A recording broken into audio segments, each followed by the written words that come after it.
Hello, everybody, and welcome back to the TripleJump podcast. It's a video game podcast. My name is Ben. My name is Peter. And my name is Ashton. We're all back. We're back. Together again. How was your holiday, Plops? It was a really lovely time, thank you. I ate lots of pasta.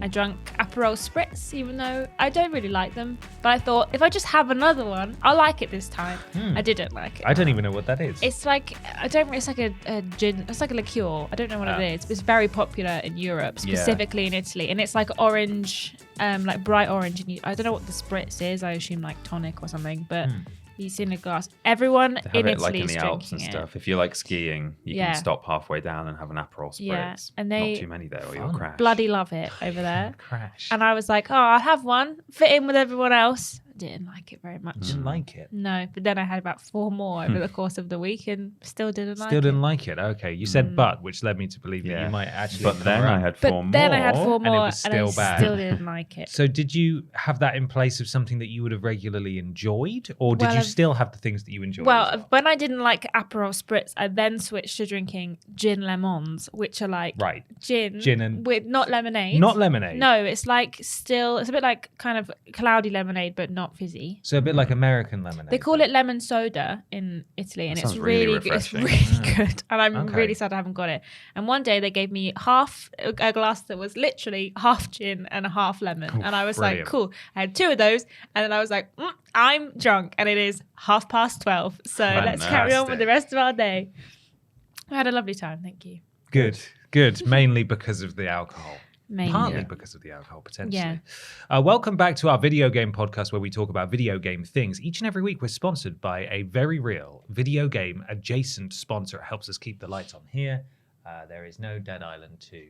The Spider. We were saying last week that we saw Dead Island 2, the Spider, at your house. Yes, we did. Yeah, it was in my house, but I don't know where he's gone now. No, I think he got shy that everyone was there, and then he might be on his way back here. It's a long way for a spider. That's true. He's got to get the metro back. Yeah. Well, Peter's got the ad read in front of him now. I want to see a spider catch the metro, just waiting on the platform. That's the next Pixar movie, isn't it? Yeah. Bug's Life. It's holding on to the thing. Yeah, with 7 legs. Yeah, it'd be good. We actually are sponsored by a real video game adjacent sponsor this week. Okay. It's not a lie. Every week, but we're always told that. So how do I know it's not a lie? This is not a lie. My trust is just broken. We are sponsored this week by an upcoming live stream. Oh my goodness. That's happening on twitch.tv/Team TripleJump. Yep. Coming on the 5th of April, Wednesday the 5th of April, be there or be squared circle. Oh! It's the WWE 2K23 Cultaholic versus TripleJump live stream. We've been working very hard on this. A lot of you have been working very hard on this. We've sort of alluded to the fact that we're going to be doing something in the game, and we've been asking community members to make characters, both real people and less real or perhaps furry, plushy characters in the game. Mm-hmm. You've delivered. And Cultaholic have been doing the same. And you will be able to catch us sitting down on a sofa with our friends/enemies and having a few fun little matches in 2K23. Yes. On Wednesday. It's a sponsored stream. It is sponsored. It kicks off at 3 p.m. BST. And as Peter said, be there or be squared circle, because this VOD will not be going up on the VODs channel afterwards. It will be live. If you want to see it in its what am I trying to say? Entirety? In that form, in that presented form, then you need to come live and see it at 3 p.m. BST. DST. And as Peter also said, a big thank you to everyone who created characters for us. I believe we've now completed the roster, so don't feel like you need to make stuff that we require to do the stream. You can do it for fun. Yeah, absolutely. But we now have the required participants for the triple jump side of things. So thank you very much. There were some amazing things in there that we weren't able to end up using. Multiple of different characters. Dead Island 2 the Spider was uploaded really? as a wrestler that's available now. Did he just have 4 limbs? I don't know. It just looked like, I think it had sort of Medusa hair and just sort of lots of clothes with dangly bits on it. Yeah. So it was very inventive. There's some inventive stuff on there. So if you search Triple Jump now on WWE 2K23, you'll find all sorts of stuff. Final note before we move on. that will mark the beginning of us streaming on Twitch. Yes. On the joint stream day. I know it's Wednesday next week, and Ashton will be streaming on the Thursday in her usual solo stream slot. But following that, we will be streaming on Twitch exclusively going forward, at least for a little while, on the joint stream side of things. We're just testing the waters. Just an experiment. We may end up doing some things on YouTube from time to time, like reaction streams and stuff, but largely the week-to-week joint stream playing a game will be on Twitch. So twitch.tv/Team TripleJump. Team TripleJump, you can check us out there. However, we're not only sponsored by that, we're also sponsored by our wonderful patrons over at patreon.com/Team TripleJump, where for as little as $1 per month, you can submit questions to this podcast and influence how the podcast goes. Maybe get a big discussion in there. Maybe ask a question that we think is excellent and we want to give an answer to. And hey, if you want to be in with a chance of, if you've always thought, oh, my question's never picked, or you've never submitted a question because you can't think of something, a really good way to perhaps get into the big discussion is to just pick, whatever appears to be the biggest topical story of the week. Find an article, ask us a question. What do you think about the fact that, Todd Howard has announced that the whole time he's been Peter Molyneux? Classic Todd. What do you think about that? Don't know. What do you think about Next that? week, we're going to get 15 questions that all say, Mario movies coming out. Yeah. What do you think about that? And you should ask that because I think we're going to go and see it. Yeah. Well, some of us are. Yeah, Peter, when we asked him, it was immediately... I don't want to see that. Absolutely not. An immediate hard no, and then now I'm hardest wavering. no I've ever heard. I feel like I there will was be letting no hesitation Absolutely. at my all. social group crazy. down. No, I'm not going. I might end up going, but at I first, hate it was Mario. a no. It's a solid, absolute no. So we It's want good. questions about that, but we also need other questions as well for the other three things. But all right, Peter, what's the first question? We've had a question from Dr. Lee. Thanks, Dr. Lee. Thank you, Dr. _ Lee. Greetings to the Gestalt entity known only as BAP. What is the angriest a computer game has ever made you? It was when I was just asked if I want to go see the Mario movie. No. How dare you ask? I once got so frustrated and annoyed playing X-Wing versus TIE Fighter back in the 20th century, it says, that I physically smashed the install disc to bits with a hammer. Blimey, Wow. that must have made you very cross. I've It never must done have, because that. in the time it would take me to go and get a hammer, Yeah. I would like to think I would calm down a bit. But Yeah. you must have been so mad. Maybe he's always got a hammer to hand. Yeah, just in case. They don't call Yeah. him Dr. Lee for nothing. No, Nope. PhD in destruction. Yes. I think I know I've talked about this before, but really the angriest I've ever been playing video games is the final bosses of either Tekken 5 or Tekken 6 or 7. 6, I think. The one with the pharaoh alligator called Azazel. Yes. Razzle dazzle, it's Azazel, and he is an arse. And he's about 15 feet tall. I may have said 12 feet last time, but he's getting bigger in my memory. And he just does flips and... You can't say that. No, he looks really cool, but he's just like cheap as hell. In Tekken 5, it's slightly more doable. And it feels like, I don't know if this is actually true, but it feels like it gets easier as you do more and more continues, that it's got like an adaptive difficulty. I don't know if it actually does, but anyway, I would usually be taken down at least 5 or 6 times on my first fight with Jinpachi Mishima is his name. He is a big man who he's like Heihachi Mishima's dad or something, and he turns into a monster, and he has a big mouth on his tummy, Classic. big teeth, and if you're like 3 feet away from him and you can't reach each other with normal attacks, he's got this like really annoying projectile attack where he goes, and then a big fireball comes out of his tummy, Whoa. which is pretty much the full height of your character. So the only way to dodge it is to sidestep, which is not actually that easy to do in Tekken.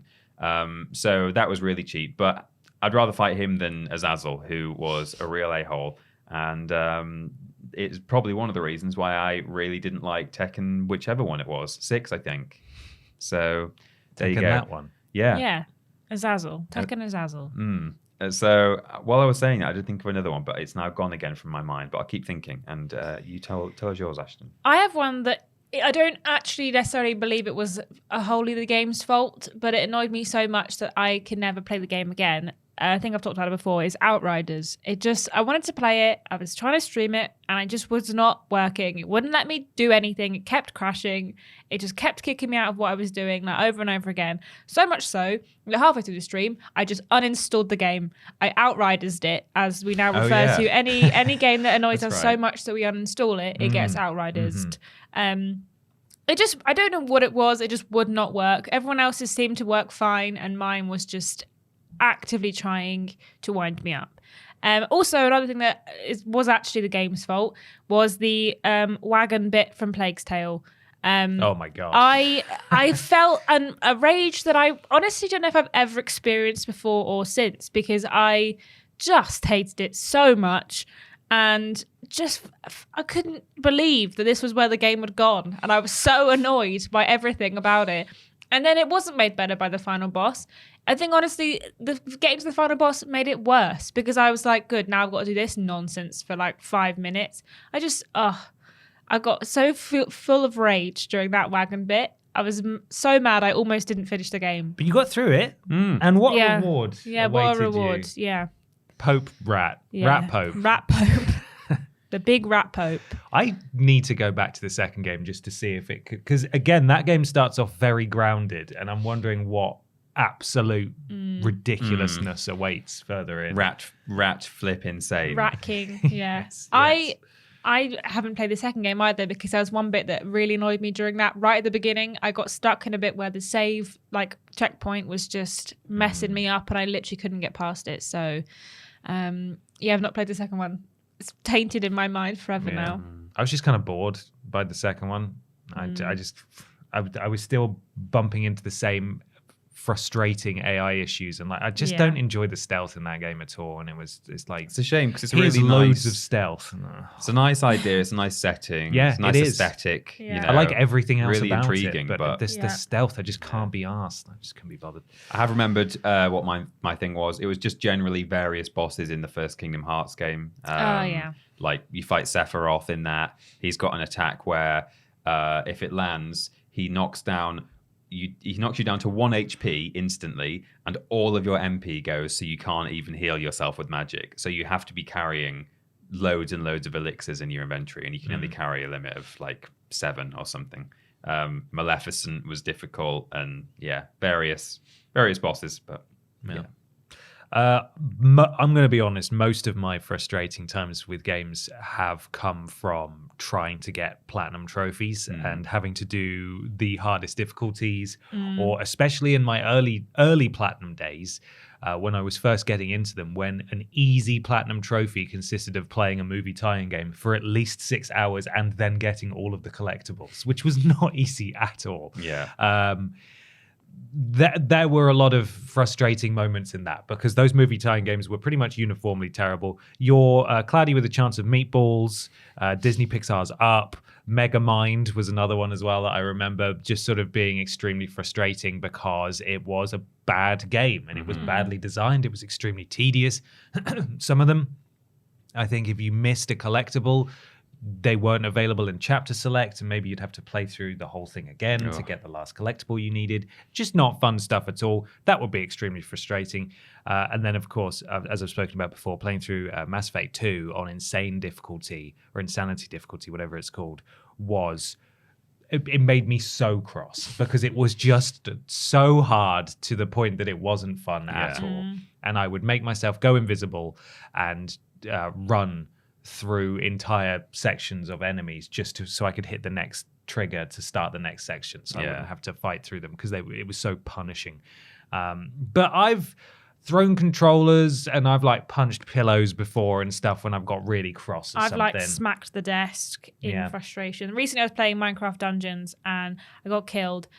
I was really annoyed, and I fully punched the desk, and my cat got very upset. She was like, What is it? Is that loud noise? Definitely had frustrations in Soulsborne games as well. I think actually most recently when I was grinding to level up off stream in Dark Souls 3, and then I was getting a bit too adventurous and being a bit too silly, and I went too far out of the comfort area where I knew I could farm things and then just teleport back and then come back out and kill the enemies again. And I got killed, and then I got killed again, and I lost all those souls. And at that point I thought, you know what, screw this. And I booted up my PS4, loaded up I had my friend's account on there, downloaded his save data and his digital version of Dark Souls 3 without even asking him. And then between my PS5 and my PS4 with his account on, proceeded to drop myself upgrade items over and over again and re-download save data. So that's it. I'm at my limit. I'm cross now and I'm going to cheat. I don't even care. But it's been a while to actually smash something with a disc, though. When I've been really cross before, I've thought I'm gonna stamp on this controller. I'm gonna get up and I'm gonna stamp. But the process of like putting it down on the floor and then standing up and then raising your foot, there's plenty of time in that cycle where you think, change my mind. Maybe this is a bit silly. Maybe I'm really cross in that specific split second, but I'm not cross enough for several seconds, like premeditated console, controller destruction. I don't have that in me. Yeah. So. Yeah, you wouldn't be able to plead insanity if you said I smashed the disc with a hammer. No, you went down and got out to hammer. the shed. You knew what you were doing. Yeah, that's a shame. Well, it's time for a section. Ashton, we trialed this out last week. We did. Actually, how while did you it were go? off. It was. Did people like it? I can't remember actually. No, I don't know, but it's pretty new, Okay. and I hope you can just pick it up as we go. All right, cool. Try and just get it from the name. Right. Just work out what it is. Just figure it out. Yeah, it's called What We Playin. Oh.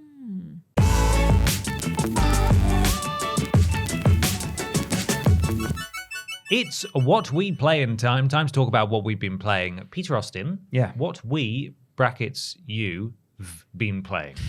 On stream and off stream, I've been playing Resident Evil 4 Remake. Nice. You like it? I really like it. Oh. Well, I had a conversation with Ben yesterday where... This isn't going where you think it's going. No, it's not. It's not. I really, really like it. It's a really good game. It's like technically fantastic. It looks great. I love that engine. I love, obviously, that game and that game world in terms of liking the original. So I'm loving all of that. I'm just finding it a bit like... I couldn't really think of the word yesterday, and I can't think of it now, but it's just quite like dark and intense. And I think obviously the original version of the game is pretty spooky and horrible, and what a horrible place I'm in.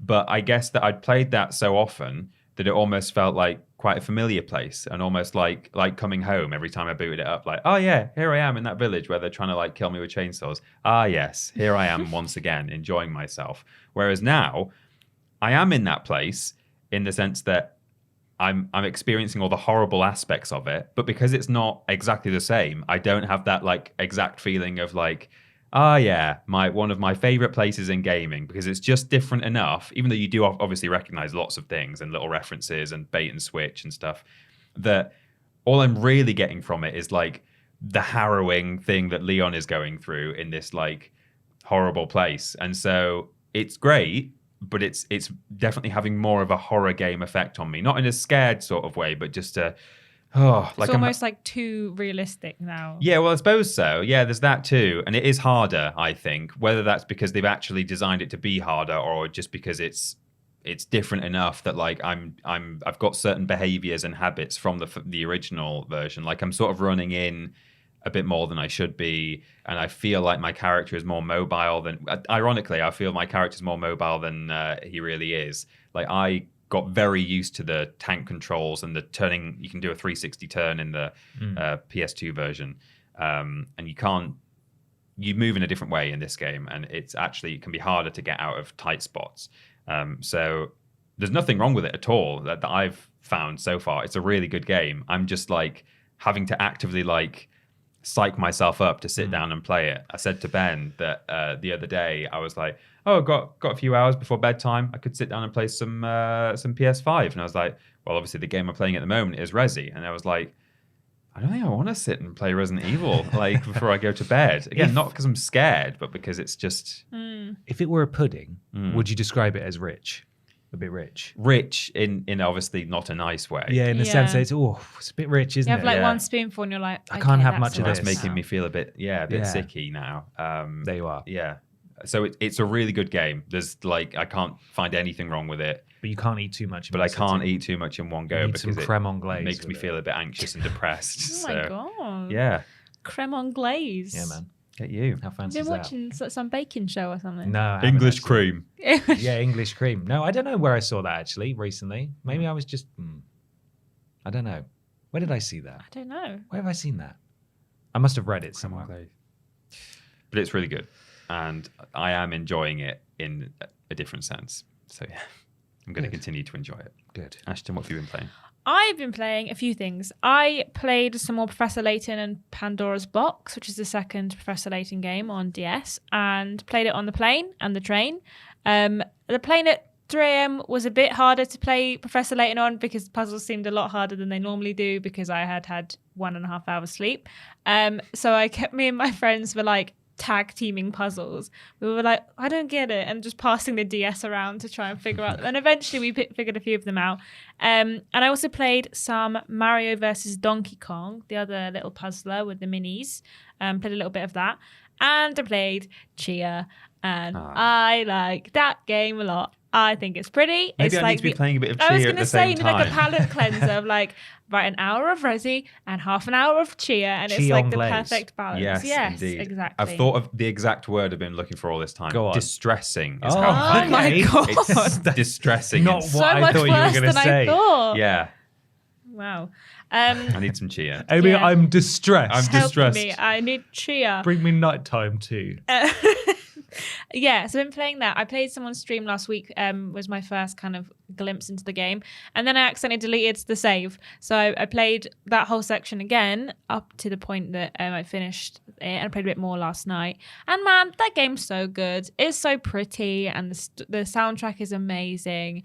And it feels a little bit like it's a smaller open world, but the traversal is like both slow and fast. Like if you're kind of low level, you're having to run around a lot and your glide doesn't last as long. But once you've kind of leveled up your stamina and your soul ability, you can basically like stay in a bird for like a full minute and a half and just fly around. Stay in a bird. Yeah. Whoa. So you can soul jump into a bird and then fly around as a bird, or go underwater as a dolphin and just swim around.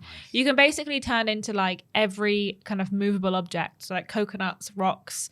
There's like these little wooden guys that you can change into. There's animals and birds. You can be a cow if you want to, and you can make the cow do a poo, and then the poos are explosive, so you can carry that around with you and blow things up. Just carry some poo around. Yep, in your pocket. I just think it's just great. And there was a cutscene kind of relatively early on after you finish the first main mission that had both me and my partner fully like mouth open, shocked about what had happened, just completely like out of left field, tonal whiplash from the rest of the game. Wow. Didn't expect that from Chia. Yeah, exactly. You kind of watching it and you're like, oh, lovely colors, nice sounds. Oh my god, did that just really happen? Yes, it did. So I would recommend it. Playing it if you've got extra, just pay for it for a month and you can play it. But I think it's a pretty good game, and I think everyone should play it. Is it set in New Catalonia or based on It's like based on New Caledonia. Caledonia? So I think it's the islands are the same shape as New Caledonia, and all the language is in French and another language I can't remember the name of. So none of it's in English, but obviously all the subtitles are. It's based on like the fauna and the like flora of the world, and some of the like folklore has been adjusted. All the songs are recorded by New Caledonian artists, so every bit of lyrics and sound is all done locally. And basically one of the heads of the studio grew up in New Caledonia, so they've got a lot of personal touches to it, and I just think it's really nice. It's nice, Just a lot of it is done really respectfully, and when you first boot up the game, there's like a bit of like a kind of PowerPoint almost kind of thing where you can tap through that tells you all about New Caledonia and how they made the game and stuff. So I think it's really good. I saw a video of one of the devs saying like, you don't need to know anything about New Caledonia folklore to play this game. And I thought, hey, you don't have to be like defensive about it. That's a really nice thing to you know. But I guess maybe some people do think like, oh, I'm not going to understand what's going on. I think you'll probably pick it up. And if it actually tells you about it in the game as well, then that's great. Yeah, exactly. And it's all very magical as well. So it's obviously not based in realism, but it's pretty good. Nice. I've heard a few people say that they kind of want to visit New Caledonia after playing it. Is that how you feel? 100%, yeah. I wasn't so far away. And I would also feel bad now. I'd be like, oh, I don't want to go and disturb the perfectly balanced area of New Caledonia by visiting it. So I'll just appreciate it from afar. And if I ever get to go, I'll be respectful of the world because that's what the game has taught me to do. Careful with the cow poos. Careful with the cow poos. They explode. You can't pick up the cow poos there. No. You can't hear though. Yeah. Yes. Put them straight in your pocket. What have you been playing, Ben? I had a friend up over the weekend and we played some co-op stuff. We played a fair amount of Saints Row, actually. Went back into that. That is an absolute travesty in cooperative play. Yeah. I will say that much because on the main menu, Peter, there's a bit that says co-op and you click on it and it says start new co-op game. And then what it doesn't tell you is that you can't actually play co-op together until the first 2 missions are finished. Oh, brilliant. It just didn't. Did that work for you? Because it would not work for me. Or maybe not until you get to the flat. Yeah. As the mission after the flat where you go get you do the robbery and it goes wrong. Was that your first time playing co-op in that game? It was my first time playing co-op. And every time you try to join each other, it just says, host is busy. Yeah. Right. It doesn't tell you why. The fact that there's an option on the main menu that says start new co-op game would imply that you can play together from the get-go. I think we did play it together because the first mission is like when you're part of the military thing, isn't it? Yeah, doing the raid. I'm almost certain we played that level together. Curious, because that would not work for us. And when I was looking it up online, there were a few other people that had the same issue. The most recent posts were from launch, so no one is posting about this game anymore. Yeah. So almost a year ago. And the overwhelming response was, oh yeah, you got to wait until like you finish this second mission, then you can play co-op. And to be fair, once that finished, we could then play. If your intended co-op partner is in a mission or undertaking any kind of activity, you cannot join them in co-op. You have to wait until they're finished. And every single time the blanket message is host is busy. And it just if it just told you what was, even if it was as simple as host is in a mission. Yeah. Try again later. Wait then until you'd mission know. 3 Then or you would whatever, know what's going. But no, there's no. Yeah. Anyway, so that's silly. Did you get past that bit and play together at some point? Yeah, we did. We played a fair bit of it. Yeah. After that, and there was this weird thing where it like morphed my body. So I used my existing character, the one I made for Babs, and one of her taunts or like gestures that she could do is almost like a praise the sun kind of thing, where you put your arms up at an angle to your head. And on my screen, it looked fine. On the other, on my friend's screen, it looked like some sort of eldritch abomination, almost like the GTA remasters. Like there was almost no definition, and the arms were extended further than they should have been. So it was like a perfect line. Like it was a perfectly straight line along the back of her arms. Like it just didn't look, and she had almost like flipper hands as well. Like there was something really wrong with it. Apart from that, like we played as much of that as we could stomach, really. And then he had Far Cry 6 installed that he was making his way through. So I jumped into that for a bit, and we did literally the same thing 7 or 8 times, which you do in that game, which was liberating camps and stuff. And then that was all we could sort of stomach of that. So it was sort of like a kind of wonky co-op weekend, but it was pretty fun. I had a fun time regardless. What else have I played? I have finished Mafia, Definitive Edition, which I started playing while you were off. Did you enjoy it? I have a question, actually, before I answer that question. I've heard you talk about the warehouse bit. What warehouse bit is that you were struggling with, if you remember? Bit. Yeah, I remember you saying something, it might have been on Twitter. There was like a warehouse bit that you didn't enjoy. Oh, I don't remember. Okay. Because there was a warehouse bit I didn't enjoy either. Oh, maybe it might have been getting from there was like a train yard and I had to get through it. Stealth warehouse? Or there's a shootout warehouse? I think maybe both annoyed me. Yeah, both were bad, Did you ever... So, the game confused me because I thought it was open world and then it's just like mission to mission to mission. Yes, it is, yeah. But then there's like a separate thing. Yeah. That's like free drive where you can, I assume, go back and get the stuff you missed. But I did not. I thought it was going to be like you do a mission, then you're allowed to drive around a bit. And then, like a usual sandbox. Yeah, but you can't do that. You can't do that, right? No, you can't do that. Okay, cool. No. I thought I was just like, I've been messing it up. That was also what I was expecting. And as I said last week on the podcast, I was actually kind of glad to discover it was mission after mission because it just felt like I was getting through the game faster. I found it really stop-start and it really annoyed me though. Like, I feel like I'd play the game for like 2 minutes and then I'd watch 5 minutes of cutscene and then I'd play the game for 2 minutes and I'd watch 5 minutes of cutscene and I haven't got attention span for that, so I just kept going on my phone and waiting for the cutscene to finish and then being oh, it's time to play now. See, I think I enjoyed it overall. Like, I'm glad I played it, but I felt like it ended sort of abruptly and it didn't really have a very satisfying conclusion. And it also is definitely, as I said last week, faithful to a fault to the PS2 original, where there's lots of stuff in there where you think, why this feels like a game out of time. And there was a bit where I was stealthing through this level and I hadn't been spotted at all. And then I set like a millimeter of my toe into a new area and suddenly everyone was aware that I was there, because clearly the game needed me to be seen at that point so that I could have a firefight, so the end cutscene made sense or something. It was like, this is rubbish. This just takes me out of the experience massively. And then there is that warehouse where you have to stealth through, and they do all have Terminator vision where they can see you through the walls and stuff, and it's just not very fun. Glad I played it. It did immediately make me want to play Mafia 2, which has its own fair share of issues, but which I really like. And then I was thinking maybe I should play Mafia 3 because I bounced off that and I was really excited for it coming up to launch. And it wasn't the best, but maybe I should give it another go. So I've downloaded it, but I haven't started it yet because I couldn't be asked. And that's the end of that. Apart from that, I finished playing Pokemon Blue and I completed my Pokedex, which is... I saw that on Twitter, First time I've ever completed the Pokedex in that game. I did end up, because I was emulating it, I did end up having to use sort of like ROM hacks to get the Pokemon in from Red version that I couldn't access. But I know there's a caveat there, but it feels like an accomplishment that's been a long time coming, and I had a great time. Such a good time, in fact, that I've started up Pokemon Gold, and I'm now playing through that. And I've also just, from the get-go, I don't even care. I've just started it with some cheats on. So I put a cheat on so I could get all 3 of the starter Pokemon, just so I could have them all. And I want to tell you their names because I'm kind of proud of them. So there's a fire type, a water type, and a grass type. And the fire type is called Firemon Sam. Okay. But Mon as in Pokemon. That's clever. Yeah. The water Pokemon is called Aqualon, as in Aqualon.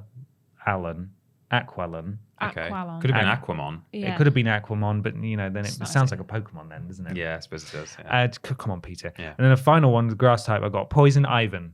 They're very good. So those are my 3 starters. I haven't got very far yet, but I did also set a cheat so that the Pokemart, the second and first item that they sold, or first and second item they sold, one was the Master Ball and one was a rare candy. Then I put infinite money on and I bought stacks upon stacks upon stacks upon stacks of rare candies and Master Balls that have gone in the PC so that I can really just have a fantastic time as I play through this game, catch literally everything, no problem at all. And I'm not spamming my Pokemon with rare candies, but I am using them to level up the ones I catch to evolve so that I can then get the Pokedex entry and I can stick it back in the bank. So I'm playing it through legitimately in the least legitimate way possible. And I'm having a great time. It's sort of like a bedtime game. I'm playing it in bed. So nice. That's what I've been playing. Lovely. Well, now it's time to go to Review Corner for a review that is cursed. So we've tried to record this 3 times. So hopefully it'll be there now. Let's go over to Review Corner and see what they've got to say, shall we? Yeah.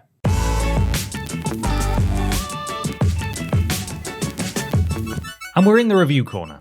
We're here. And we're ready to talk about a video game that Ashton has been playing recently. What is it called, Ashton? It is called Bayonetta Origins, Cereza and the Lost Demon. Lovely. Cereza being the original name of the iconic Bayonetta. Oh, that's her name as a child. That's her shoot name, yes, rather. Exactly. Okay. So this is a prequel kind of thing to what we know as Bayonetta, but it's absolutely nothing like Bayonetta. So don't get excited about hair wizardry. There's none of that. Damn. She's I love hair wizardry. 10-year-old. Okay. And it tells you a bit about her growing up. So her mum and dad are from 2 separate clans and they made a baby and that's not allowed.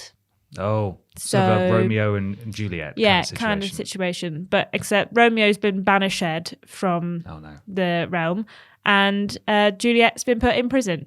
Oh. Yeah. So Bayonet's been going to visit her, so Razor's been going to visit her as much as she can, but they've moved her mother to an even deeper part of the dungeon where she can no longer visit her. And in her sadness, she's visited by some kind of angel boy. I don't know who he is. Angel boy. Who tells her that if she goes through the Avalon Forest and follows the White Wolf, that she will gain powers where she can save her mother. Classic. Everyone's done that. The Avalon Forest is like the forbidden zone. It's dangerous in there, especially for a little girl. There's also some characters that we've met before. So there's Cereza, there's John from one of the other characters. There's Morgana, which is also, she's in other games as well. And essentially it's like an isometric, colourful kind of adventure platformer. Okay. Where you don't really fight that many enemies. However, it does control weird because Cereza is being controlled by the left bumper and trigger and the left stick. Okay. And then your lost demon, who is called Cheshire, is being controlled by the right stick, right trigger, and right bumper. Okay, so it's a bit like Brothers: A Tale of Two Sons. Exactly. Okay. And so essentially you are playing both of them, and so Cereza can't get through certain things, and the demon also can't get through certain obstacles, so you have to kind of help each other out to find your way through. This game is so close to working as a multiplayer game. Like, you could absolutely give the controller to someone else. However, there are certain bits where Bayonetta just has to kind of carry him around because he's basically possessed your little stuffed toy. So he can go into big, like, giant demon cat form or be little teddy bear. Right. So occasionally you have to just kind of carry him around, and you can use the right stick to like extend his neck out to get like gems and stuff. So it's kind of weird, but I do kind of wish that it was like 2-player, because I sometimes struggle to like control both of them and end up both walking into walls because I can't do both at the same time. It sort of melts your brain a bit, doesn't it? Yeah, a little bit. Which platforms is it on out of interest? It is just on Switch. Just on Switch, so theoretically that would work really well if you slipped the Joy-Cons off. Exactly. Right. Okay. So you could definitely still play in 2-player. You'd have to do the first kind of like half an hour, maybe 45 minutes in single player. But you could give the control to someone else easy and play it with someone if you fancied. There's a bunch of cutscenes that are told in like a storybook form, so it's all very much like fairy tale. Like there's an old woman narrator telling you what's happening. There's voice acting the whole way through, and yeah, I think it's a pretty cute little game. If you like Bayonetta for the mechanics, you're not going to like this one because it's absolutely nothing like it. But if you like Bayonetta for the story, you're going to probably quite like this because there's a lot of lore that's kind of packed into it. And if you don't like Bayonetta because of the mechanics, there's nothing like it. So give it a go, I guess. It's not a crazy third-person action. No, not at all. It's quite chill. There's only the occasional kind of fight, really, is just against these little... They're called fairies, and they're just these little like dudes. And there's certain areas that you can do again to like get faster times. So there's like certain fairy, I want to say eggs, but that's not what they are. Okay. Where you can like do them over and over again to solve the puzzle quicker and defeat them quicker. And you have to tag team them. So Bayonetta can like grab them with vines, and Cheshire can smack them with his big hands. Brilliant. Yeah, and there's crafting, there's collectibles, there's all kind of things in there. Okay. But it's really pretty, and it's really like visually interesting to look at, and the story is interesting. So I think if you are kind of a fan of Bayonetta, you will enjoy this. But even if you're not a fan of the way it plays, I think it's a pretty cute game for anyone just to pick up and play. I don't think you really need the Bayonetta knowledge. So far, having not played many Bayonetta games, I don't feel like I'm confused because it's a prequel, so I don't really need to know what's going on if I don't have to. So yeah, that's Bayonetta Origins Cereza and the Lost Demon. Fantastic. It's out right now on Nintendo Switch. Thank you to Nintendo for providing the review code as well. Yes. And back to the podcast. We did it. Yeah. Did they say it? I bloody hope so. Let's hope it worked this time. Fingers crossed. That was meant to go in last week's podcast, but there was a slight issue. Someone accidentally deleted the audio and then went on holiday. So, whoops, never mind. Whoopsie. It's there now. Thank you very much to Nintendo for supplying us with a code for Bayonetta Origins. And then it's got a big old subtitle with lots of words in it. Bayonetta Origins, Cereza and the Lost Demon. That's the one. It's called. That's the one. I have question 2 now. Comes from Tommy the Wank Engine. Howdy. I recently saw an ad on Instagram for a future game system called Quell, which is unreleased but combines exercise and gaming seemingly. Sort of a mix between a regular console and a VR console in that sense, but no goggles. Now, although we just witnessed the death of Google Stadia, I feel like this idea has potential, and I'm seriously considering pre-ordering this right now when it's a reasonable price. I know it's easy to scoff this away as a potential short-lived fad, but one of my favourite forms of exercise is to ride an indoor bike while playing games on my system. I'm thinking of breaking my one rule and pre-ordering it, something I never do and have even been advised by my second favourite podcast, the TripleJump podcast, to avoid doing. I think that's okay. I think because Tommy's first favourite podcast is Poddy. Right. So I think that's a knowing nod. Actually, kind of rude. disrespectful to Ashton. Yeah, because I'm not on that. Peter and I so how dare you, Tommy? Might not read the rest of your question now. But the question bit is coming now. Well, maybe I just won't answer it and we'll move on. So what do you all think about something like Quell, and do you think it has the potential to sell well? Sell Quell. Quell. Sell Quell. I've had a quick Google of Quell. I hadn't heard of this. Yeah, I've never heard of this. I'd seen an advert for it, I think, on something and briefly looked at it, but I didn't know that was what it was called. Yeah, I wouldn't. I mean, admittedly, I only watched the background video that ran on the homepage. It's a very nice homepage. Yeah, it is. And I didn't look much further into it. But whether there is some sort of VR aspect to it, I don't know. But it looked to me like, I mean, Tommy does say no goggles, but I wouldn't call it a VR console as much as I would call it a motion control. Yeah, it's like a Wii, really. It has, but the difference is, compared to a Wii, it's got like tension, like resistance bands and stuff. So you like put a big thing around your chest, and that has those elasticy things attached to it, so that when you're then moving your equivalent Wiimotes, your Quell motes, it will, hopefully be giving you a bit more of a workout. So I think like this doesn't necessarily even have to have like longevity, as long as it does what they're saying it does right now. And if that is what you're interested in, Tommy, then why not just get one? If that's a good way for you to work out, and for a lot of people that is a much preferred way to work out, to like sort of gamify it, and it means that you don't necessarily have to go outside if you don't want to like go jogging or anything like that, then this is probably going to work for a lot of people. I know plenty of people who enjoyed just doing kind of Wii based exercise, which, all right, it's probably not as good as being in the gym, but if it gets you moving, especially if you're like, well, I would never go to the gym in the first place, then that's fine. So I think it's hard to say at this point whether it's going to be worth the price tag. You say it's a reasonable price at the moment, in air quotes or real quotes written on the page there. But if you look at what it's saying and think that the things it's offering justify the price, then I think there's no harm in pre-ordering it, because a system like that doesn't have to have longevity.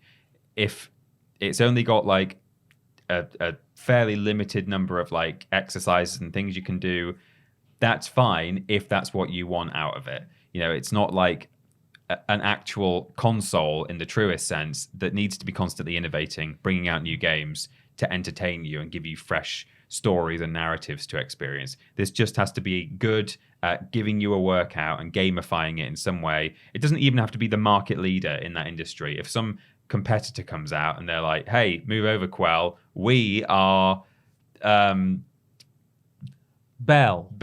we're Bell, and it comes with dumbbells, then it's fine if Quell is still just doing what you want it to do. So yeah, I think it's far more risk-free to pre-order something like this than it would be to pre-order a new actual entertainment console that is kind of coming out of the blue. My initial reaction was that I thought it looked a bit, the game specifically that they were showing off with. Shardfall. Looked a lot like the Ring Fit game that Nintendo Switch came out with a little while ago, with the the big circle thing, the tension and the leg strap to get you running.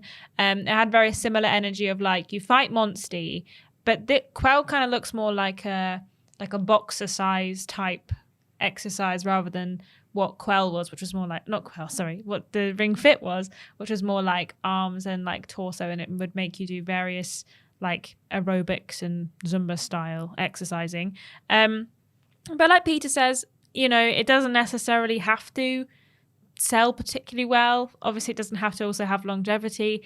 If it does what it says on the tin, the game comes out, you get the exercise out of it, the game is good, it works, the system works, then great, fantastic. As long as it's not like the price of a regular console, which did you note down how much it cost? Because I didn't. I think it's like £230, and that's a reduced pre-order offer from like 300 and something. Right. So it's not as expensive as getting other things, but it is potentially quite expensive for a system that only has one game on it. With no track record. It's still a risk. It is definitely a risk for pre-ordering it, but I do think something like this could work. Why not? People do like to exercise from home. My mum's friend always used to do Davina in her house. So what's the difference of just, It reminds me of Peloton. Peloton. But rather than having an exercise bike, you've just got like some Wiimote things. Yeah. And Peloton is also like 4 times the price. So I think it could work. And like Peter says, it doesn't necessarily have to have the longevity, but I would be worried about pre-ordering it when I don't know anything about it per se. Yeah, it's going to work for you specifically, Tommy, if exercise is purely about gamifying the experience. Because I Googled resistance band boxing workout, and I found for £50 you can get a boxing exercise belt and resistance band set that is functionally kind of, I just put the whole listing in my notes. It's functionally kind of exactly the same thing. However, you'll pay less, and you can watch whatever TV you want while it's on, I suppose. You won't be able to play games, but as Ashton said, Shardfall, it seems, is the only game you're going to get. And we don't have any idea who is developing, if anyone is developing anything else for it. I'm immediately a little bit... sus? Not what is a synonym for sus? Skeptical. Thank you. I'm immediately a bit skeptical of a system I've never heard of that's just been kickstarted. I looked into it a little bit, and between their Kickstarter and Indiegogo, they raised 1.5 million approximately. They're a London-based development firm. But then an article that I was looking at, I forgot to make a note of the name of, but the link will be in the dump.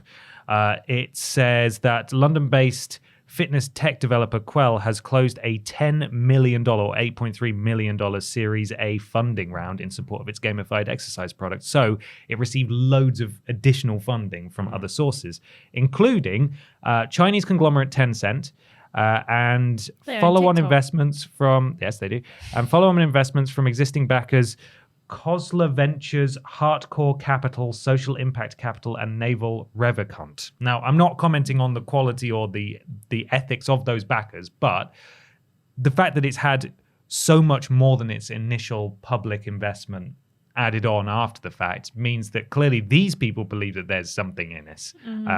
And I don't know. I just don't know what's going to happen to it, though. You can... As Peter said, like if you're just going to get your exercise out of it, then fair enough. But you will only be able to play Shardfall on your exercise bike. You're saying that you can play other games as well, like pretty much any game. Why not get something? So if it's boxercise that you're after, you can get things that do boxercise that will probably allow you to play or watch anything you want in the background at the same time. This is a very niche product. So in answer to your question specifically, no, I do not see it selling well in a broad mainstream way, but it could, as these guys have said, function perfectly for what you want from it. But for £230 for something I've never heard of with one game, I'm not interested. I'd be more inclined to spend a bit of money and buy a VR headset with a bunch of games that require you to punch. Yeah, my friend plays a lot of Beat Saber. for exercise, We and you played a can lot of always Beat put. You can Saber. get like weight bracelets and stuff on to increase resistance.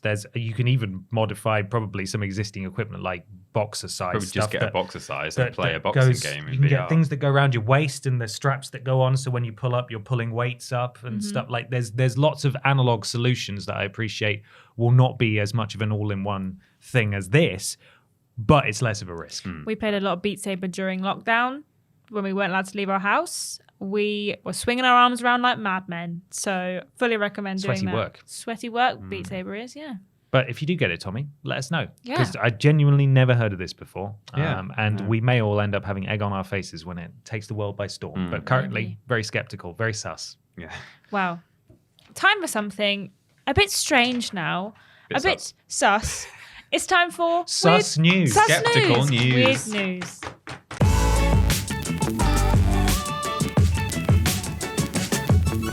It's weird news time for some weird video game news. Remember, you can always submit weird video game news to us via the post that goes out on Facebook and Twitter near the start of the week. If you want to guarantee a shout out during this section, however, you need to go to patreon.com/Team TripleJump, support us at a certain tier, and become a podcast producer just like Nathan, GUI Goliath. Nexus Polaris, Duncan Wilson, Blake Thomas. Ellie Nicholas, Nicole Hansen, Melody Elbonnet. Katie Garrett, and Gabrielle Philippink. Forget I was here, did you? Yeah, briefly. Thank you, Podcast podcast producers. Take 1 week off and suddenly everyone forgets I'm here. Did you I hear that, Peter? I didn't hear anything. have got a news Go from on. Jonathan Wong. Good. Is that Facebook? It's loading from Facebook. Yeah, thank you, Jonathan Jonathan Wong's Wong, a Facebook one. for sending us news I on remember, Facebook. yeah. It is now loaded. It is according to Kotaku, written by Luke Plunkett. Plunkett. your Our boy, favourite. who says Gran Turismo 4 cheat codes found nearly 20 years later. Oh. We've been playing the 2004 racing game without the extra help, he says. We may earn a commission from links on this page. Oh, Click 'em all. Cheeky. Yeah. Support Luke Plunkett. Click every single one. Polyphonies, Gran Turismo 4, No. released in December 2004, is a video game we have been playing for almost 20 years straight. Luke Yes. has not No, stopped. yeah. I love this game. And we have, he even says, and we have all been playing it this entire time without realizing that it has cheat codes. We've all been playing it. Classic. But it does, he says. It do? Twitter user Nenkai posted the revelation over the weekend, showing that there are 4 cheats players can use, each one relying on a combination of button presses, just like in days of old. The catch is that 365 days need to have passed on the game's internal calendar before they're made active, which might explain why it's taken so long for them to have been discovered. As speculated, that figure likely means the cheats were actually dev tools, which is actually what most old cheats were, it says. Then they've embedded the tweet in there. If you've got the game and want to try them out yourself, here they are. I'm not going to read all the... Go on. Okay. 10 million credits. On the GT mode screen, press select, left, right, up, left, down, up, right, left, down, L1, R1, select. Nice. Good. Right. Yeah. Do you want to hear the other 3? Yes, please. You can pass any license by going to the license selection thank God. screen and pressing select R1, select R1, select L2, L2, R2, R2, L1, select L1, select. You remembering this? Yeah, I'm writing it down in my Yeah. brain. You Me can too. get gold on any specific license test by going to the license test selection screen and pressing select, R1, R2, L2, L2, select, L1, R1, select, R2, L1, select. Got it. And finally, Yeah. you can get gold in any event by going, of course, to the event course selection screen. Yes, of course. Done. And of course, pressing select L1, up, select R1, down, select L2, select R2, select. Nice. Okay, got it. I just got it. Yeah. Great. Just so you know, using the cheat doesn't seem to have any negative impact on your progression whatsoever, with Nenkai adding, I'm sure some are also wondering, comma, prizes are also correctly given with the last cheat code. 24-hour races can effectively be skipped, provided you're past 365 game days.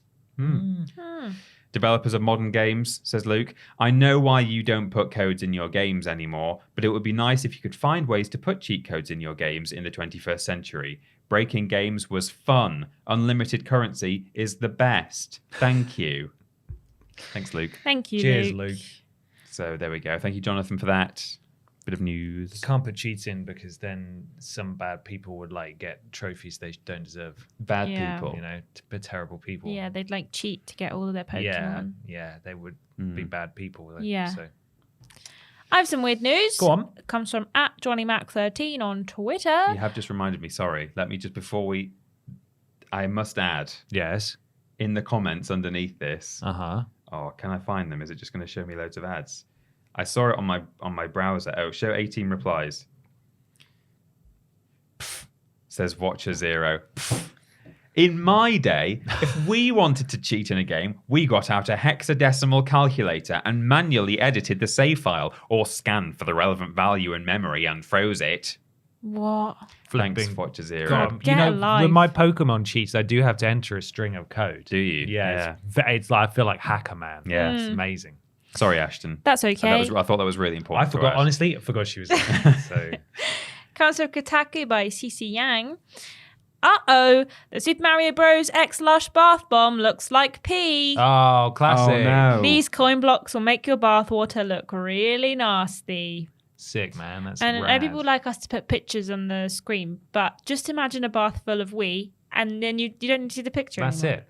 Yeah, that's it. What do you want from us? We can't. There's three of us in here, and we're all sat here. Get We your can't- Gamer Girl bathwater Yeah. right do all of now. it. Last week, the cosmetics retailer Lush unveiled their collab lineup for Super Mario Bros. Bath items. Finally, gamers will have a reason to take a bath. A bath bomb is a compact ball of essential oils and They have other to tell you ingredients what a bath that are bomb used is. for skincare. Soap is a cleaning tool. It carries on. Lush's founder invented them nearly 30 years ago, and the company remains its largest distributor. I was intrigued by their coin block bath bomb, which contains one of 6 Mario-themed body soaps inside of it, to be revealed after it dissolves. I was so intrigued, in fact, that I deliberated on whether or not I should drop by Lush store after work. It's a good thing I held off, because the bath bomb is atrocious. Oh. Thanks to a brave soul, we now know the block bath bomb makes your bathwater look like pee. And not even the most degenerate among us would buy actual pee water. I hope. And then Twitter user Nemez. That's what the water looks like. Yeah, you can see his hairy legs. It's lovely. It looks like bad soup. Yeah. I found out why no influencers are posting about the Lush Mario Yellow ? Promotion, wrote the unfortunate customer who found out the water is not even remotely Instagram worthy. The Mario themed bath bomb isn't actually defective. Most bath bombs look like a monochrome sludge after it's been completely dissolved, but there are definitely better looking final colours than pea yellow.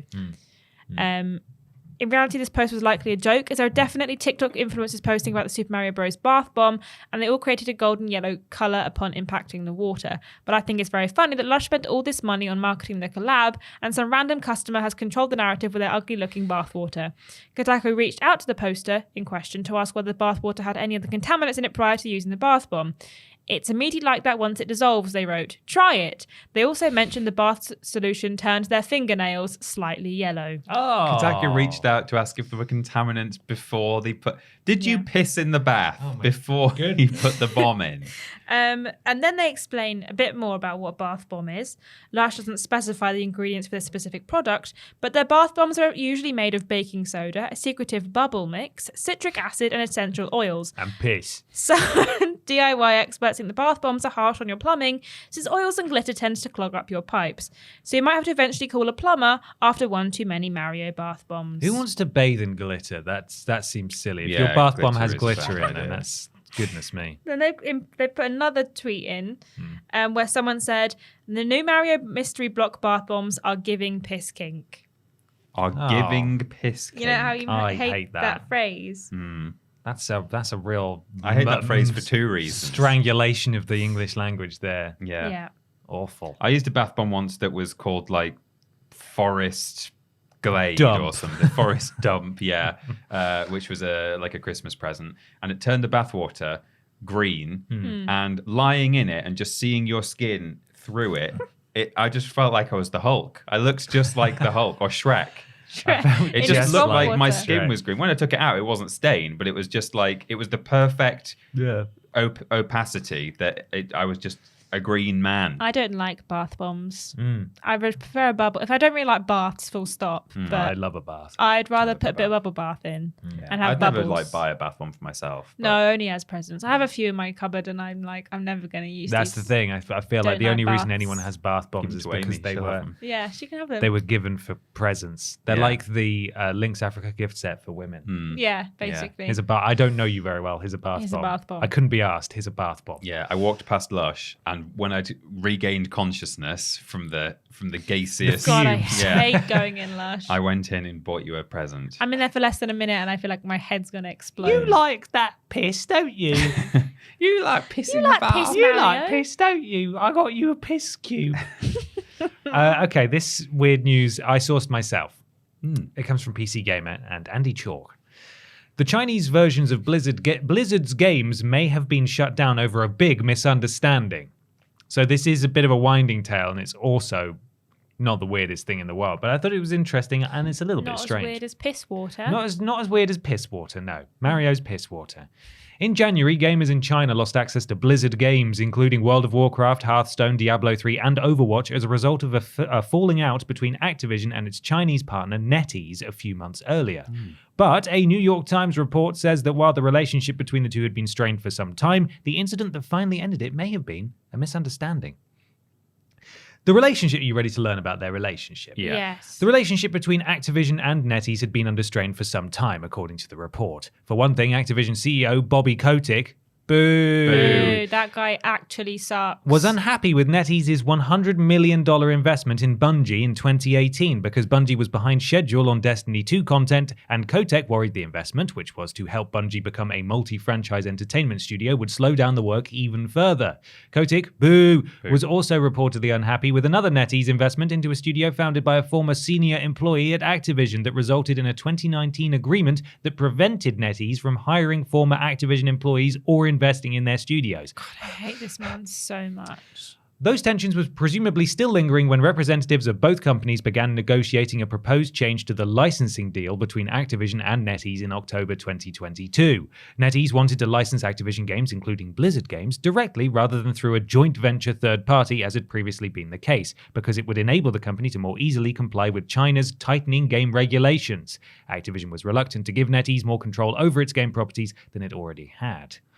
During the negotiation call, which was held through translators, NetEase CEO William Ding reportedly said his company could persuade the Chinese government to either block or approve Microsoft's proposed acquisition of Activision Blizzard, depending on how the new licensing negotiations went. Activision executives took the statement as a threat. Give us what we want, or we'll kill the Microsoft deal, basically. Sounds like that. But NetEase executives say they were simply pointing out that without a new licensing agreement giving more control to NetEase, Microsoft would have to deal with strict Chinese regulators themselves after it takes control of Activision. After the call ended, Activision said that it would do something. NetEase said no, and then they fell out. And apparently NetEase smashed up a statue of a Blizzard orc. Whoa, with a hammer?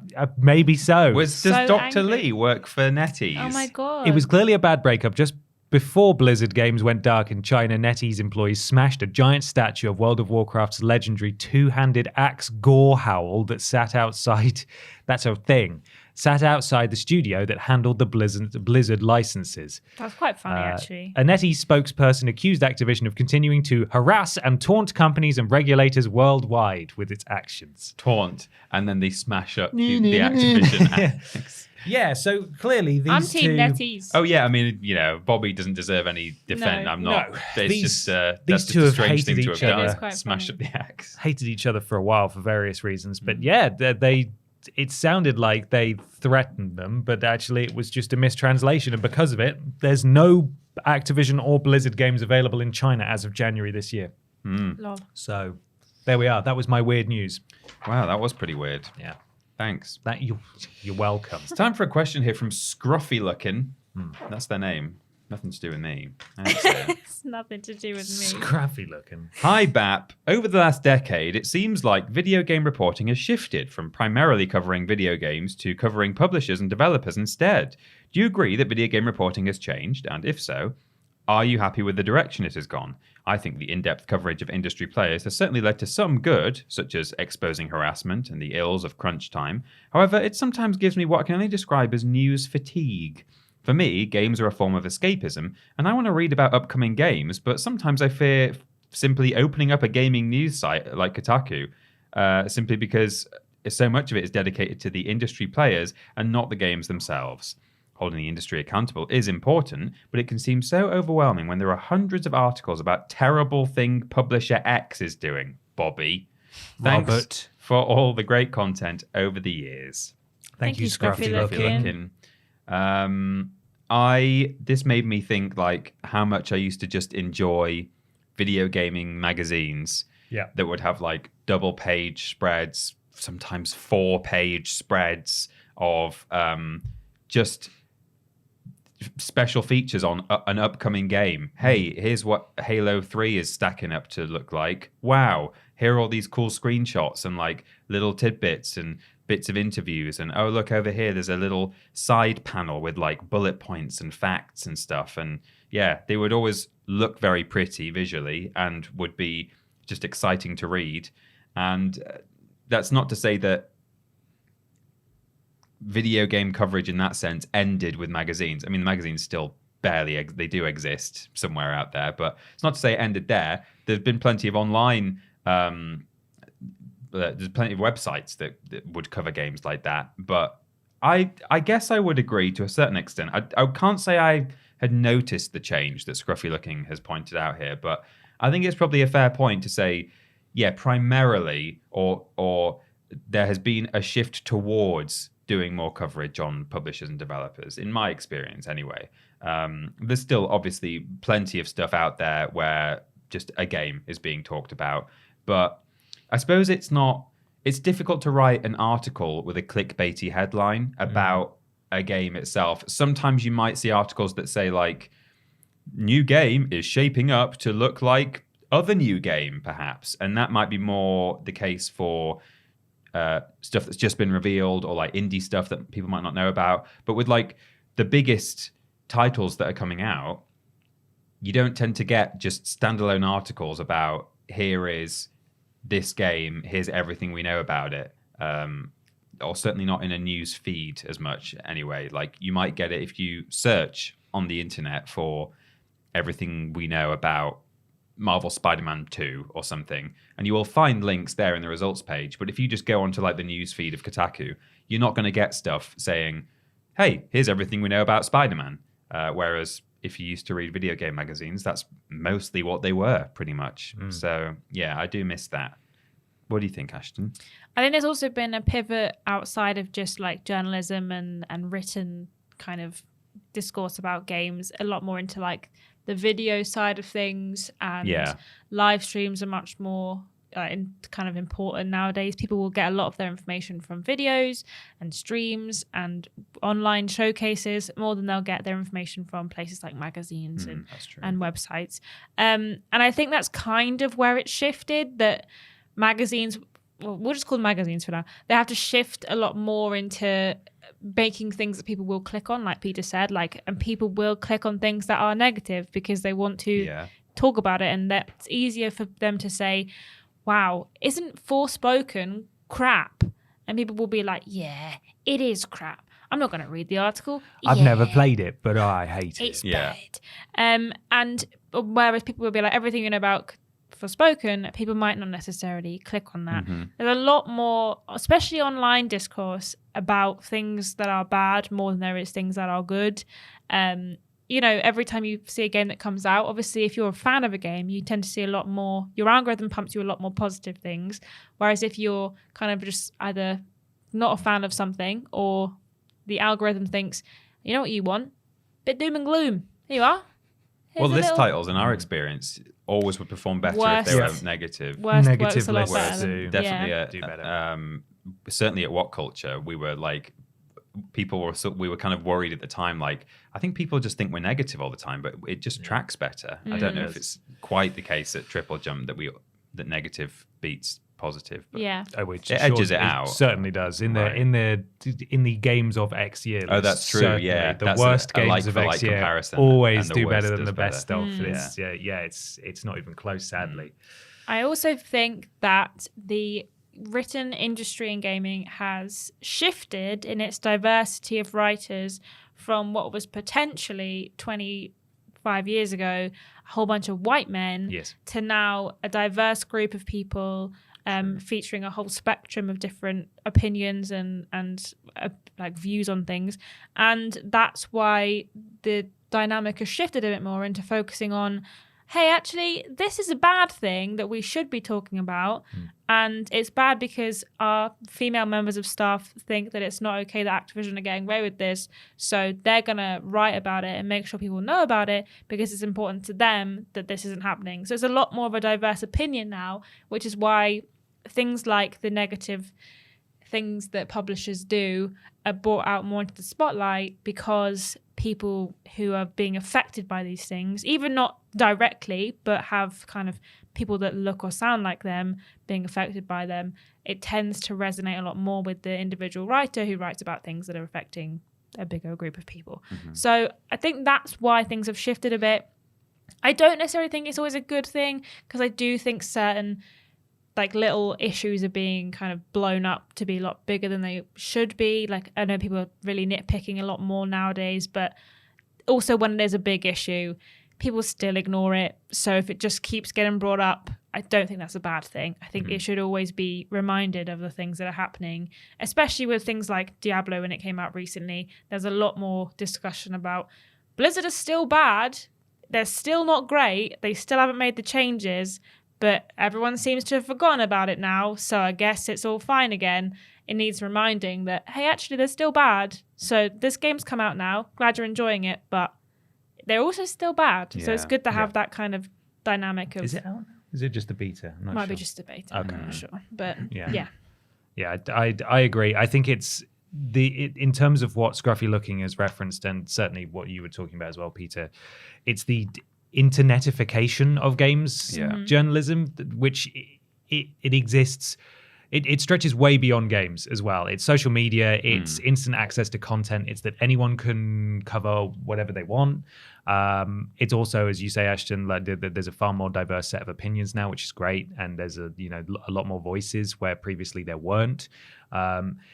From Scruffy Looking's perspective, in terms of sort of the news fatigue, I feel like there is also a lot more pressure now for certain outlets that would usually just like to cover the games, whatever that means, or however you infer that to mean, in that when there is big stuff going on, when developers are messing up or publishers are being terrible, even if you really would just like to focus on the games, we exist in a culture now, and I'm not saying it's a bad thing. We live in a society. We live in a society where if you are seen to be apathetic or not talking about something big that's going on, you are part of the problem. And so there's a lot of pressure for a lot of these sites now to cover all of this stuff, which means it is inescapable. As you said, Ashton, not necessarily a bad thing. If it's a bad thing that's going on and more people need to know about it, and it applies pressure to those responsible and causes change to happen, then great. But it does also mean that you will not be able to escape the discourse, because it will follow you around from site to site, because either the people there are very passionate about it and want to write about it. People may feel that they should write about it because it's what's right, or that there's a pressure to write about it even though really you just want to talk about the new Call of Duty game, because if you don't, you're labeled as potentially being part of the problem. So there's a whole load of reasons why, but I do agree with Peter, circling back to the magazine thing, is that it was sort of a far simpler and more magical age, it seems, just because certainly when I was reading magazines, I wasn't really aware of what publishers and developers were. Yeah. It was sort of more of a bubble thing. You had to wait a month to find out the news. I remember big old write-ups about like their annual trip to E3, and that just being really exciting to read about. Like, oh, we've seen all these new games and it's amazing. And there was one in particular where the PS3 magazine I read, they sent one of their guys out to Japan to get a launch model PS3 from Japan, because obviously that came out first, and they had this big old write-up of his adventure in Japan and stuff. And I found that stuff fascinating, and that kind of journalism still exists, but it can be harder to find because writing, there's so much of it, and there's no money in writing for websites, really. That's why they're plastered with ads. That's why there's loads of video content. That's why it auto plays ads on every single page you go to, because it's so competitive, and it's not the space that it used to be with the rise of video, as you said, Ashton. So there's a lot of reasons why, but news fatigue is, I think it's understandable, especially if you're only going in looking for a certain thing, and you have to read about everything that's going wrong. Doesn't mean it shouldn't be there, but it is there. Well, and to have those like big helpings that you would get in a magazine, things are a lot more granular now, partly because, as you say, Ben, there's no money in it, and so you have to write individual articles about every detail as it comes out.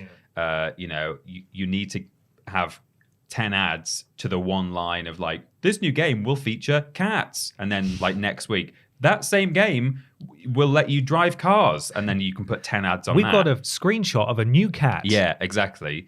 So that's it's a way to monetize it, and it's also just like the connectivity and the speed at which we can now, or news outlets can get this information and publish it. Yeah. Whereas, as you say, when it used to be a monthly thing, and it used to be a case where people would more often than they do now, they still do it now, but would have to physically actually go to see the developer and the publisher, and that is where they'd get their news. That is why another reason why you'd have to wait around for this stuff to come out. Whereas now they're just probably like emailing each other and like getting videos sent over WeTransfer and just seeing stuff there and then in like little press packages. Again, it's not always a bad thing that we're connected like that, but. And even with like, Joe Blogs might not have been able to go to E3 or been Joe Blogs or Joe's blog? Joe's blog may not have been allowed to go to E3.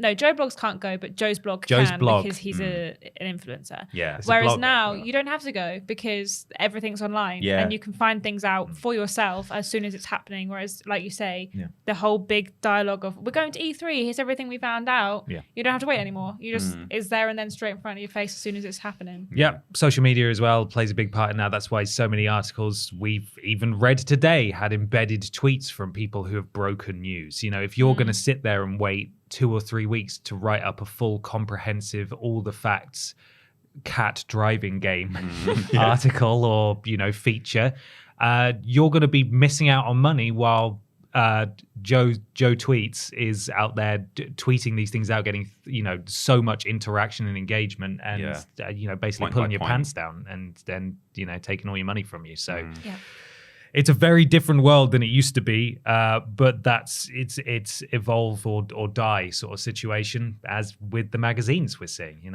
Some of them are still clinging on, but there aren't many left. Wow. Some might say that was a pretty big discussion. Chat. I've said it. But now we're going to do the big chat. Big chat. Sus chat.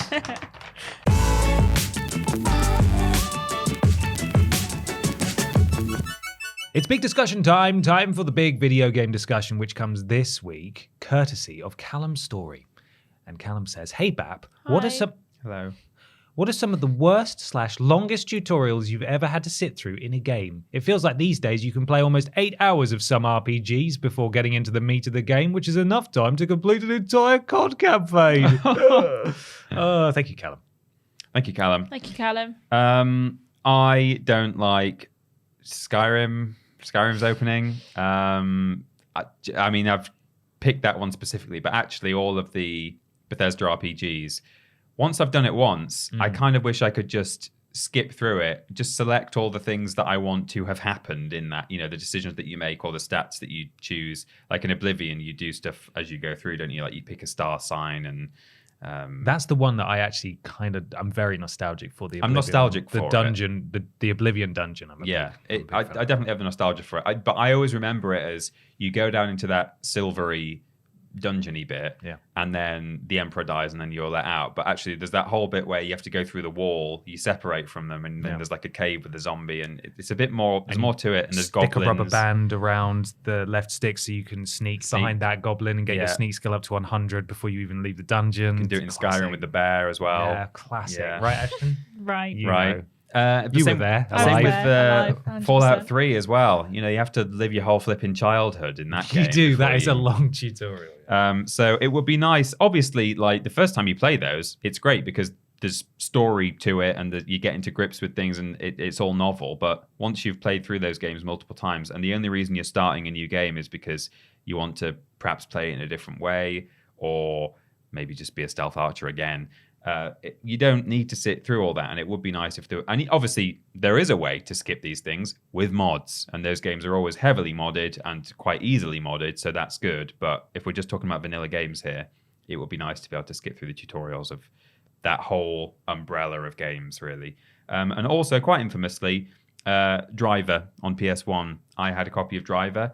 And Ashton, I don't know if you know about the I have Driver heard tutorial. about it, Yeah, where you are in like a sort of multi-story car park or something, a little underground garage.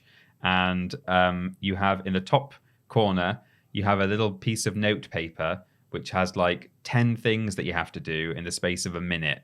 And you have to be doing like reverse J-turns, slalom round pillars. So much. And that game doesn't actually control that well anyway. I mean, it is a bit of a classic, but it's not like super easy to really just play physically. So to actually do all those things, not only is it asking a lot in terms of quantity, but to actually slalom around those pillars and so on is not super easy. So that is a very infamous tutorial, and you can't get beyond it if you don't do it all in that 1 minute. So some people, again, quite famously or infamously, never even really got to play Driver properly because they could not get past that tutorial. Me. You one of them? Yeah, I borrowed Driver from my cousin, and I couldn't play it. Yeah. I wasn't allowed out of the garage because I wasn't deemed safe to drive. No. I really, really hate when you are doing a tutorial and rather than it just like telling you at the bottom while you're doing it, it brings a whole big pop-up on the screen, makes you pause and read, and then you have to press X to get out of the pop-up, and then about 2 seconds later, another one pops up, and it grinds my gears. It literally fills me with unadulterated rage. And I also get annoyed when you don't let me run from the get-go. I know how to run in games. It's nearly always the same button. So please, for the love of God, don't put sprint behind a big old pop-up wall. Don't do it. Don't do it. It makes me mad. One tutorial like kind of system that I didn't really like was Cyberpunk 2077's like AR combat tutorials. Yeah, that was really like boring. rather than like learning how to do something in actual combat, you were like, I'm gonna upload you onto the system now, put this chip in, and then you're there and there's some woman who you never see again telling you like, oh, you have to, in order to shoot, press R2, and now you have to do that for 5 minutes. I'm just gonna be here if you need me. And I'm like, I can learn how to do this in actual combat if you'd like to let me do that, but no, I have to sit through some AR rubbish to do that. And also don't like it when Yeah, go on. I also don't like it when Go off, Ashton. I am given a thing like parry, and then it says parry 3 times, and I'm like, oh, I've done it once now, do I have to do it 3 more times? And I don't You're not like going to be that. doing it in the game. No, that's I'm not for going to damn be doing sure. it in the game. Don't make me not be able to get past something because I have to parry. No, I don't want to do that. If I could remove that mechanic from every game ever, I would. I hate it, and I never do it. So don't make me have to sit there and parry 3 times before you let me out of the area. Drives me mental. Not just specifically just parrying, but also like other things, like do 3 jumps. No, Hate that. I can just do We that. hate doing 3 jumps here. Yeah. Yeah. It's quite. Yeah, it's God, well that known. triple jumps. Ugh, gross. Bring back double jump. Yeah, exactly. I also, as you were saying about sprinting, for some reason, I don't like not being able to jump at the very start of a tutorial, even when there's nothing to jump over or jump around. Like they've specifically designed that area that you don't have to jump until it first tells you to. But I don't like the feeling of being pinned to the floor when I know that eventually I won't be. I feel like nearly every time I boot a game up, the very first thing I do is press X to jump, Yeah. even if I don't need to. Yeah. Like I'm like, I just like to see the jumping mechanic a little bit before we get started. You know how we've spoken before about how there's almost a disconnect between games that you're really excited for and that you pre-order or you purchase and games that you get as part of a subscription service or whatever. I feel like for those games, specific example, Army of Two, recently I tried to give this a go, where you just think, I never played that. I kind of want to just give it a go. And then you get in and it gives you 15 minutes of tutorial. You're like, actually, I cannot be asked. Yeah, I can't be never asked with mind. this. I just want to jump in immediately and probably die loads of times. But can we just have an option in every single game that says, I got this on Game Pass and I just want to play to see if I like it? I won't hold it against you if I don't know the controls. Yeah, at level exactly. 1. I won't blame you if I don't know how to jump. Yeah. But I just want to try it, please. Don't make me sit here and learn things for a while. I had that with Army of Two recently, so I'm not playing any more of that. But I've got a weird one to include. I don't necessarily think it's bad. I think it's charming in its own way, but it is also quite bad. And that is, of course, the tutorial of Fahrenheit, or Indigo Prophecy, if you want to get serious about this, North American about this, where David Cage himself comes out in polygonal PS2 form and speaks in his sort of strangled English voice, telling you how to play the game and press buttons. And he says stuff like, wow, that was a great job. Here's how you can press the stick to move out of the way of this car. And the car will come, and then you have to press it, and he'll go, that was great. And he's there in the game, and he doesn't have fingers. He has like mittens, and he's sort of gesturing like, great job. Thanks for buying. I'm David Cage. Thanks for buying my game. And it's rubbish, but I also quite like it. And it is also bad. I also don't like, go on. This reminded me, when your character you're pre-warned that your character is like a super spy or super soldier, and then it's like, did you know Agent throw a grenade? 6? No, when they try and do it in universe. If you press button, you can do action, and then like Snake, press the select button. Yeah. That grinds me. You can sneak up behind enemies and choke them out. Like, he's like, whoa, can I? Whoa, I've been on slow this down, job for Colonel. Nice. 15 years. I've never done that before. Metal Gear. Yeah. It's it does take you out of it a bit, doesn't it? Apart from that, in terms of really long ones, Persona 5, the tutorial, like that game still teaches you things several hours in. Same with any Persona game, really. Like it sort of keeps you on the straight and narrow to begin with before it gives you proper freedom to do what you want. But Persona 5 in particular, I think, it goes on for a long time. It's all part of the game, but it does go on for a while. Assassin's Creed 3 is basically one long tutorial until, shock horror, it turns out that you've been playing as a flippin' Templar, and then you start playing as Connor properly. But you have to play as like little boy Connor and then teenage Connor, and you got to play as Haytham Kenway for like an hour and a half, 2 hours, and the game hasn't even started properly yet. And it's like, I just want to be the cool guy on the cover who's got like the cool blue and white assassin outfit, and he's got the little daggers and then the tomahawks and the schnicks and so on. And I'm fairly sure, I've written this down as well, I'm fairly sure Final Fantasy 13 was still teaching me things like dozens of hours into it. Most JRPGs do this, I know, but for some reason Final Fantasy 13 stuck out to me when I was trying to think of one as a game that just is still teaching you stuff hours and hours and hours into it. Those are the ones I've got. What terrible tutorials do you hate? What's the longest tutorial you've ever sat through? Let us know in the comments below, and be sure to interact with us via the following means. You can find us at youtube.com and twitch.tv/Team TripleJump. We will soon only be streaming on Twitch, but keep an eye on YouTube. Well, hang on, no, because this goes out after. So we're done now, aren't we? We're done. Yeah. Last stream this week. Yeah, time of recording, we've got one more to do. But yeah, so we stream on Twitch for the time being, and we are modded by Lobrotovich, Trowling Badger, and Mr. Black. Also, speaking of Twitch, you can get a sub as part of your Amazon Prime subscription, which you might already have. You're already paying for it. If you've got Prime, you've got a Twitch sub to use on us, if you like. So have a look at that if you want to. Twitter.com and Facebook.com/Team TripleJump for video and live stream announcements, legacy video content, Twitch stream highlights of the week, all sorts of things put there by Fraser, our community manager, and us as well. TikTok.com/@Team TripleJump. Ashton looks after our TikToks and posts them there.